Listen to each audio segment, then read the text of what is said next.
Nagkaroon ako ng crush sa kanya kasi nung grade 2 kami. Dear, sabi ni Faith, Rose ate please. Okay, dear, eto na. Ang ganda pang regalo this Christmas. May cover yan plastic. A6 journal notebook. And ayan yung cover mismo. Hindi siya puchu-puchu. Ang premium. Ang kapal pa niyan. Tsaka ang smooth. Ang ganda gamitin. Ito naman yung mga decorative cards. 20 pieces yan May tag, may frame na rin to. Washi tape. 60 pieces na note paper. Tatlo yung design nito. 4 pieces na PET stickers. May washi material din tayo. Naka-precut na yan kaya no need to cut manually. Folding notes. Sa isang strip, 3 pattern yan. Envelopes. Lagay nyo dito yung mga love letter nyo.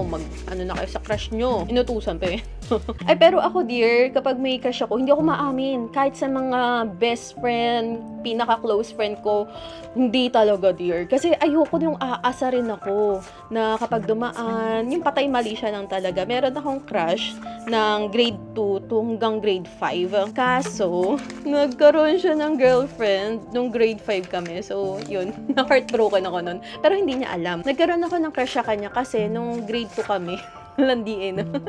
Pinahiram niya ako nung sapatos na may gulong. Ayun, nabaitan lang ako sa kanya. Ang ganda ng rosette natin, dear. Ilalagay ko na lang dyan sa yellow basket.